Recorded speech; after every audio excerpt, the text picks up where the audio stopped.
The show with Dan and Joe. This is episode 2. This is episode 3. This is episode 4. Episode 5. Hit a pen, I pour up heavy. In the lamb on a Eddie. I got 3 O's, run the valley. These new Dior's, not for belly. Stay that money, Eiffel, Perry. I shoot jumpers, call me Larry. Then in Yonkers, I need a Navy. Don't need a sponsor, already in heaven. All right, what's up, guys? Welcome back to the show with Dan and Joe, presented by Baseballer. So today we had an interview with Dr. Heenan, creator of the 90-mile-an-hour formula, president of Advanced Therapy Performance, which is a training facility in Connecticut. There's actually 2 of them. And I'm sure you guys have seen a lot of his stuff on Instagram. So it was a really good conversation. As you saw from the title, we talked about how to throw 90, how to throw harder in general, the importance of velocity in today's day and age, and then like this current state of baseball. A lot of really good stuff. I think a lot of people get some good value out of it. So hopefully you guys enjoyed that. I was not in the Heenan interview, but it's a great video. He's a great guy, I'm sure. I don't know. He just understands baseball. One of those guys that really understands the game. I think a lot of people take a lot of value and how the from body works, dude. Like, you know what I mean? Like, he really Totally. understands the body of a baseball player. Yeah, it's kind of sus, but yeah. All right, so yeah, guys, hopefully you enjoyed the interview. We're going to cut to that right now. Thank you for watching. Make sure to subscribe, comment, all that stuff. A lot of good stuff on the way, big stuff on the way. We'll talk a little bit about that later. But yeah, hopefully you guys enjoy the interview, and we'll see you there. Let's go. All right, so first thing I kind of want to talk about is your background and like where you came from and all that stuff. I know a little bit, like you're at Sacred Heart and all that, but just kind of give me the rundown of what your background is. Yeah, so I'm kind of weird. I started when I was 13 years old. My dad was in he was a police officer, but was also really big into like athletic training, sports medicine type stuff, and is in fantastic shape and just like takes great care of himself and really prides himself at that. So when I was like 13, I knew when baseball was over for me, this is what I would be doing. My career hasn't really changed since my trajectory since like 13, 14 years old. I love the training and I love the development of athletes and humans. Like, forget about what we're doing in terms of just the gym. It's just developing people. And so I went to college, played JUCO, transferred to Sacred Heart D1 University, got snipped twice in the fall, played the whole fall, did okay, and they're like, hey, listen, you're not going to get any time. You're either going to be on the bench or we're going to cut you. And finally we found kind of an opportunity for me to grow my career and was head strength coach for the baseball program for 5 years there. So you started at like age 21 or 22 and then kept it there? I was 21. There was athletes on our team that were older than me. That's funny. Which was great. Yeah. It was good. And you stayed in that position until I was probably like 26. Okay, wow. Yeah. Also, I remember you saying it's not necessarily a baseball facility. It's more like an athletic facility. It just happens to specialize in baseball players. Can you like go a little more in detail on that? So yeah, it's kind of a funny internal conflict we always have. Yeah. It's like what is our identity? We are truly a therapy company. We provide good therapy services that also highlight performance services because it's the same thing. It's just one person's trying to throw 95 and one person's trying to put their shoes on without pain. Yeah. And then in terms of baseball, we just have a nice stronghold in baseball where, we're in much of the country and much of the world based on, our remote clients and our on-site clients. Like, we have a good little stronghold. So we just kind of grow with our audience. And as we get more softball players, we're going to have more softball services. And as we have some high-level football players, we have some high-level basketball players, we have high-level sprinters. Like, we have a lot of different unique things. And I think the running pattern is like, usually people end up here when they're injured. Right. And they come in because they're like, I can't do what I want to do pain-free. And even then baseball players, or especially baseball players? Especially baseball players. Yeah. That's usually our first lead-in. And then it's like, wait a second. What you guys are doing is all rehab, even though it looks like you're just deadlifting 600 pounds. Right. It's like, no, this is all a part of the same thing. So then people start to realize, we understand the sports medicine world really well and that we can apply it to basically anything. We just happen to have a ton of baseball players. Yeah. Okay, now I want to talk about velocity. That's like the big thing. It's called the 90-mile-an-hour formula. Obviously, that's the big hook and what gets people going and the social media and all that stuff. But first, I want to take a step back and ask, what's the importance of velocity as a pitcher, you think, or even as a hitter, as in today's day and age in baseball? Velocity to me is very cut and dry. It is, we have a tool that we know that if you throw 1 mile an hour harder above 90, someone's batting average drops I believe it's 15 points, right? It's linear, right? It's a very linear relationship. So people get all butthurt over the fact that you're just looking at velocity. Well, it's a great indicator of what your potential is. Right. Now, if you can't throw a strike, we got an effing problem. But it's one of many tools, and it should be highlighted, and it's trainable. Yeah. And that's the thing that drives me nuts is that people are like, oh, like some people are like, oh, well, I don't need to throw 90 yet. I'm in ninth grade. I'm like 78 right now. I don't need the 90 mile an hour formula. I need 85 mile an hour formula. I'm like, guy, we have the 90 thing figured out. And also, like, do you want to be an average pitcher? Because basically, like, an average college pitcher right now is going to pump 90. Like, I don't care if you're at D3, D2, D1, JUCO. Like, there is a huge chunk of that. You are not special right now. And that's probably not going to be, like, happy. But you're not that special if you throw 90 right now. Yeah. You're in a unique group. But that unique group is getting bigger every day because we know we can train it. So it's one trainable quality. Right. Look at great big leaguers like our guy Josiah, right? JoJo is number 2 guy on the Nationals. Last month, I believe he had the number 1 ERA in the league for the month of June.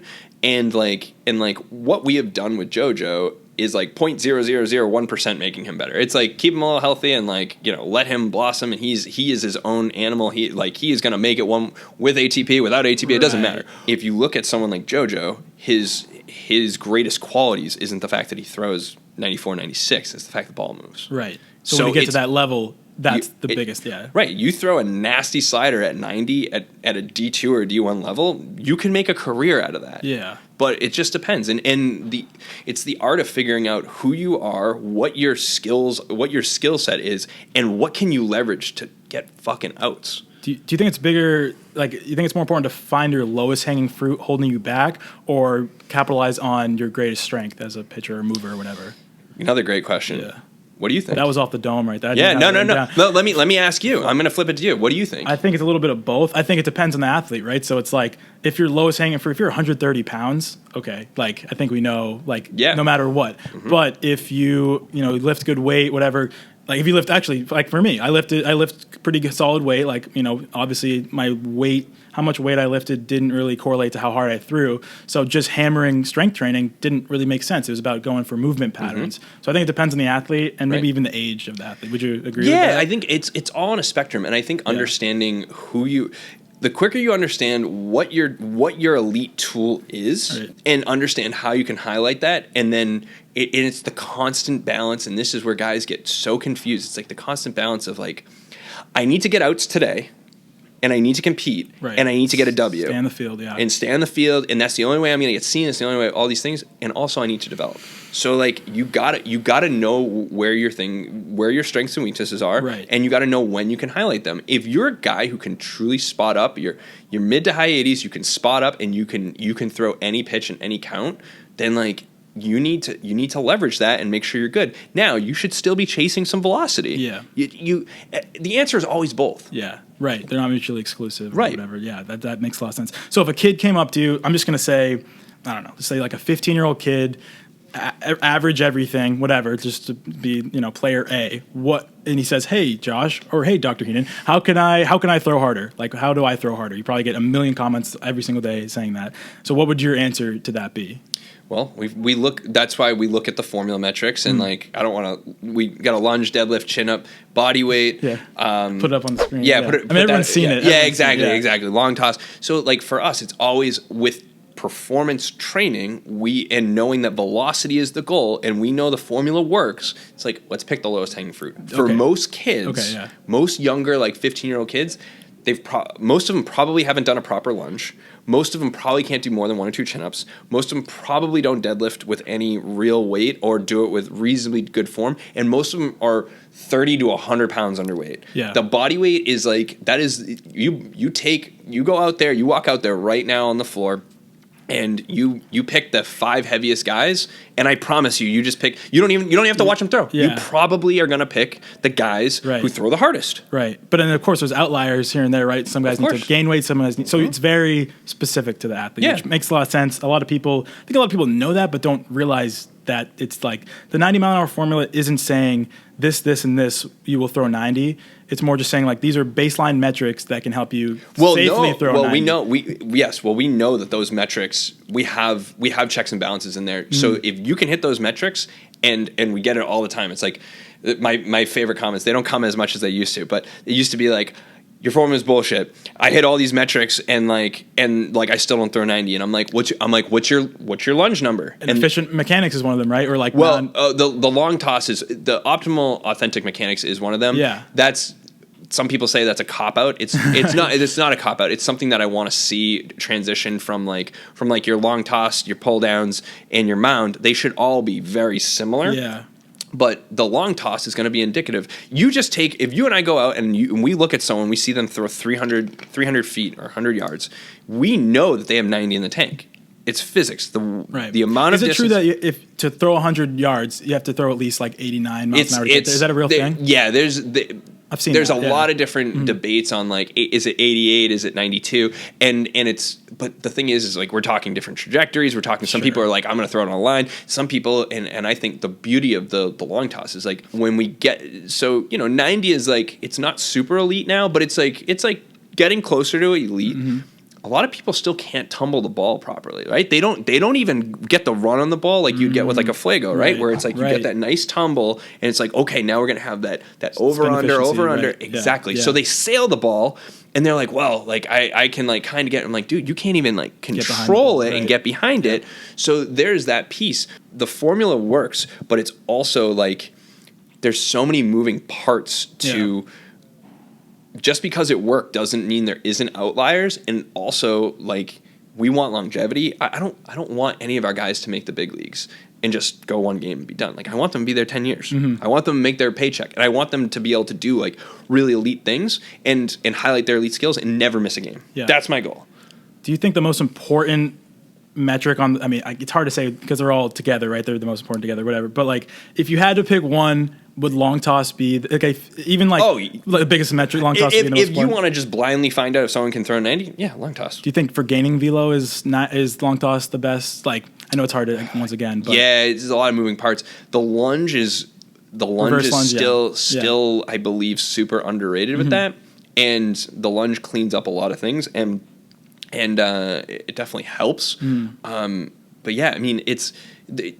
How many of my bodybuilder and powerlifting friends can probably lunge a lot of weight, but can't throw a baseball? Right. So, it's always about specificity. I guess, that makes a lot of sense. All right, guys, I'd like to take a minute to talk about the sponsor of today's episode, WATR Nutrition. So you guys have seen, it's similar to like Liquid IV, but they try to take it a step above. Joe, do you like being hydrated? I love being hydrated. I mean, being hydrated is number one thing on this planet, I think. No, as an athlete, like it's actually so underrated. Oh my God, 100%. Dude, having the electrolytes, so actually that's a perfect segue. So they have more combined electrolytes and vitamins than any other sports drink out there. Plus they did no added sugar, no artificial sweeteners and stuff. So they tried to keep it super clean, and you just put it in your drink, and then it's like you get mad electrolytes, you get replenished, ready to go. I know we have a ton of athletes who watch our podcast, mostly probably athletes who watch the podcast. Yeah, sure. So obviously I can't stress how important hydration is. So WATR Nutrition, they're helping us out. You guys can help them out too. Check out their website. Use my promo code DS10 for 10% off your order. It's really cool. I'd say try it out. Give them a shot. So thank you to WATR Nutrition for sponsoring. I'll put more information on the screen, of course. I mean, it's a great product. Talked to John, their founder, last night. He kind of gave me the whole run through, and it's something that I genuinely would use. And so I definitely want to promote it to you guys. So make sure to check them out. Thank you to WATR Nutrition. Check out their website right here, waternutrition.com. Back to the episode. Thanks so much. Oh, here, actually, this is one, I like this question a lot. It's kind of like, talk about low-hanging fruit questions, whatever, but I think this is a good one. Can anybody throw 90 miles an hour? Ooh, I've seen you have this on before. We like this one. Here, my real take is that if you're a competitive high school athlete, high school baseball player, like a competitive high school varsity baseball player, I think you can. Mm-hmm. I think that you also got to realize that there's a lot of natural selection that I take into account by being, a high school, like, a lot of people throw shade at, like, oh, you only played high school sport, but, like, you're still like you personally, yeah. Not me. No. Okay. Just, like, in general, it's like, oh, you only played high school baseball. I made it to junior college. I made it one more year than you. Sure. I played post-grad. It's like, dude, oh my God. So people go in comments, like, say, oh, my God. Nuts. But so if you self-select that group of, like, high school varsity athletes that are like competitive high school varsity athletes, yeah, I think every one of them can throw 90. If they maximize their if they take care of themselves and do all the right things, and yeah, absolutely. Do I think that the average person on the street? No, but like the average person walking the street is not an athlete. Yeah. So like, and also like are they not an athlete because they didn't ever play sports? Maybe. Are they not an athlete because like mom and dad didn't play sports and they tried to play sports and they just didn't have any genetic gifts? Like some people just can't like walk and chew gum. It's just like like it's not like we just happen to have some qualities that others don't. And like, do I think that throwing harder and throwing much harder is wildly attainable and something that anybody can do? Of course, but that might be taking a younger, a 16-year-old girl throwing 45 and making her throw like 60. It's like, oh, that's a huge incremental improvement, but she's not going to throw 90. Right. So, all right, what about 95? Like you take an average high school not average. Let's say you take an above average high school pitcher, maybe sitting like naturally without really training is like 83, 84, maybe touching 85. Like, some people are like that. Yeah. Can they throw 95 miles an hour, you think? Everything after 90 is so challenging because of just the uniqueness of each person. Yeah. To flip your question and be like, what's the upper limit? I think we'll see some consistent 105s. I think we'll see some consistent like 106, 107. My contention for anybody that follows my stuff knows that like my contention is that the body can handle a lot. The muscular structure and our brain, which is our nervous system, which controls the muscular structure, can handle a lot more volume and a lot more intensity than we think it can.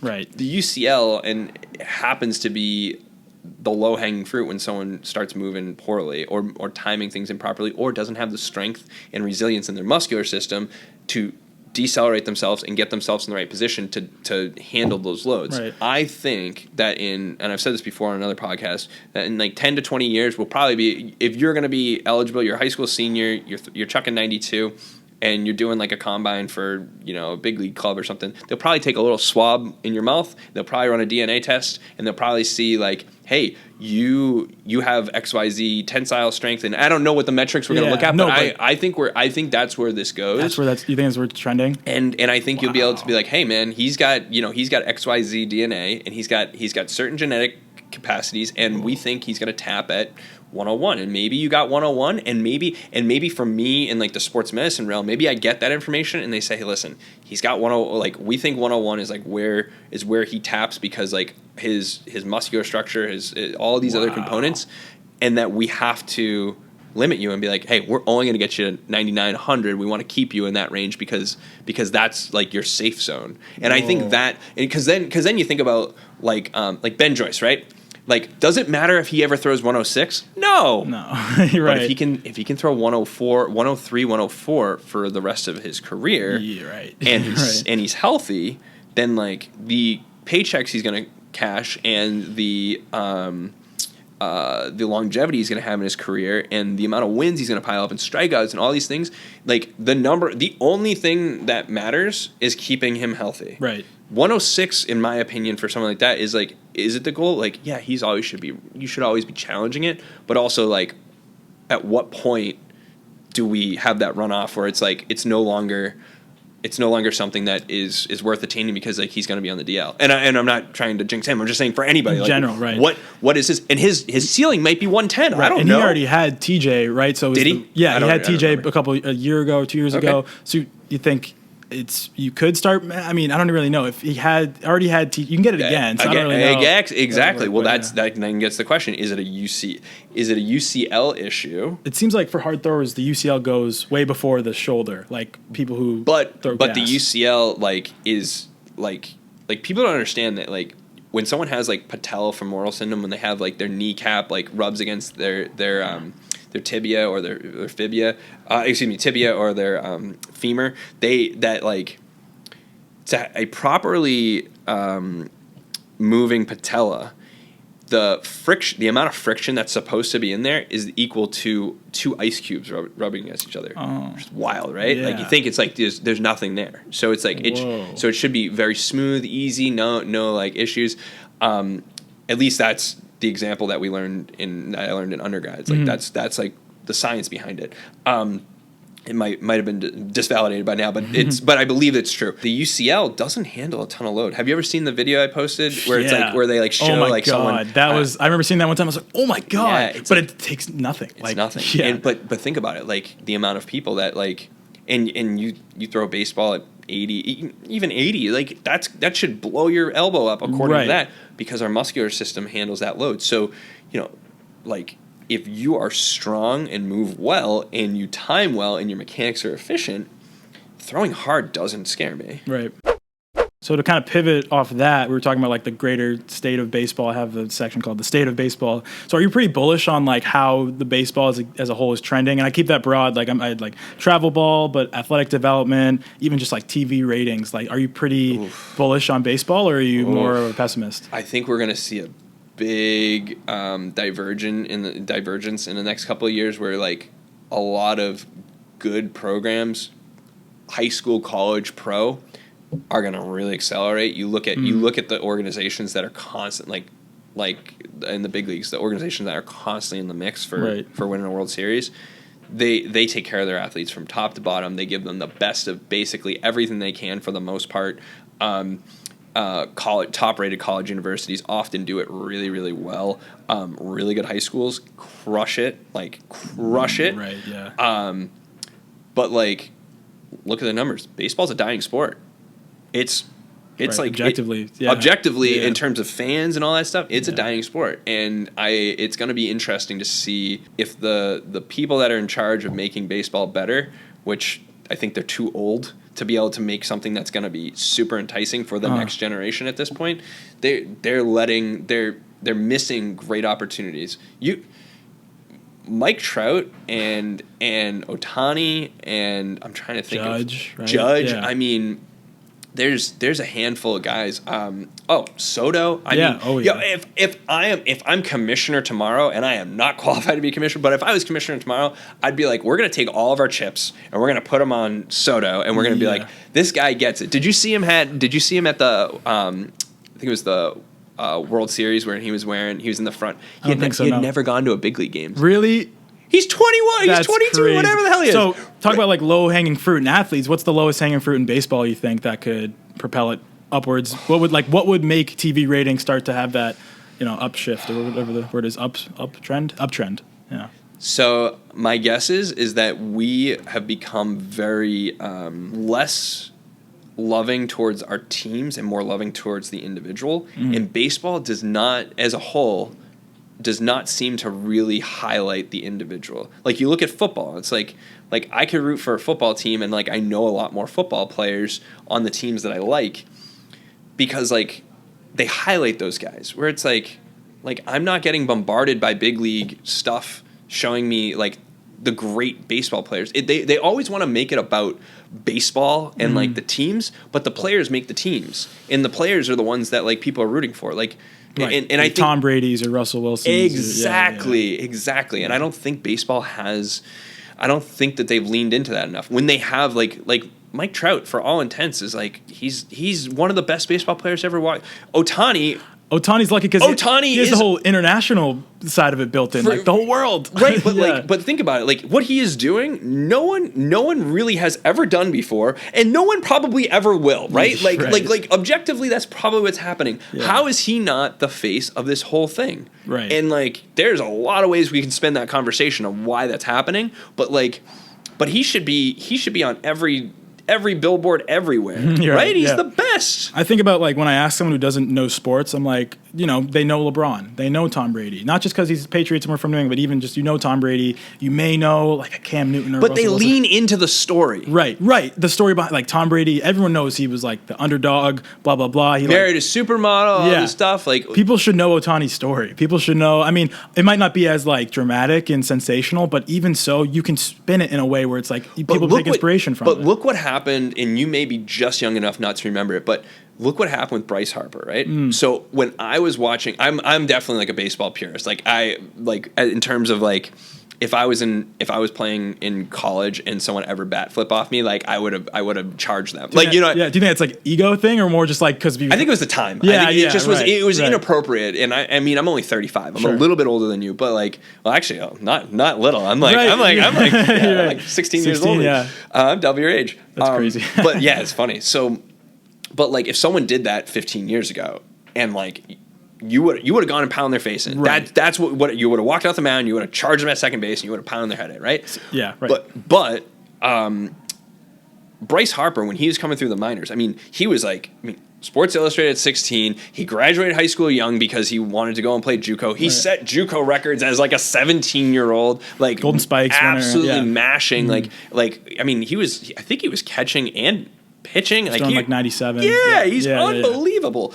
And then he got to the minors, and I want to say it was like when he was like high A or double A. He's like 19 years old. Or 19 or 20, he buzzed like, I don't even remember when he cracked the bigs, but he had like a mohawk and baseball is like the next problem child. Yeah. Like it's like Justin Bieber. Give someone $200 million when they're 21 years old and watch what happens. Like you're gonna make mistakes, but also you're just being a kid. Yeah. Like they should have been like, not wild child. They should have been like the next protege is like, that should have been the next haircut. Right. But instead, like they push back on it. At least that's what I felt. What's the word for that? They made him into like they villainized him, or is that the word? I would say They made him into a villain, which is good in some sense. Like absolutely. If you look at like a Jake Paul, the reason he's so crazy is because he's like the villain, and he loves people to be love to hate him, right? Yeah. I think people just hated Bryce Harper, like they were, but they also love to hate him too. But I also I liked him because I was like, this is really interesting. He's really good. He does all the right things. He's training hard. He's preparing himself for all these things. Right. And I was probably, I want to say I was probably like 25, 24 when that happened. So it was like, we're getting there. But at the same time, it's like they made me not want to like him because I was like, that's not the way baseball is supposed to be played. But the game was changing. Right. And he was changing it. And he was like, so what? He had a mohawk. Yeah, I know. Like, who cares? Yeah, and it's not like it was like 1930. It was like 2012 or like that was like the style. Like it was like so minor. But yeah. Exactly. All right, thank you guys for watching the episode. Hopefully you enjoyed. I think it was a good to get someone like him on the podcast because he's a doctor. Like he has a better perspective and a more educated perspective. I mean, he went to school to learn literally how to teach people to be better movers, and then that translates to throwing harder. And hopefully you guys found some value from it. Let me know what you thought. It was great to sit down and talk to him. He's been like a great mentor for me the past like 6 to 8 months. You remember at Bridgeton, I was like trained by him. I talked to him all the time, and it was just so great to talk to him and see him in person.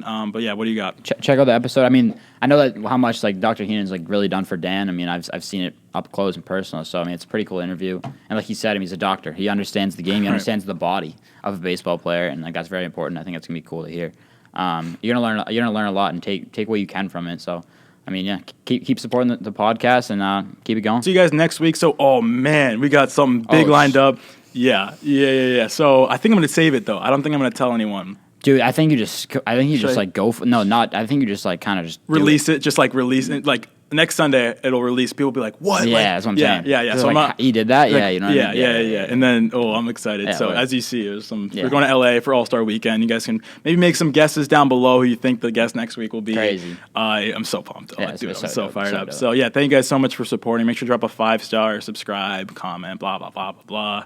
Yeah. So we'll see you guys next week for the new episode. Peace. Peace.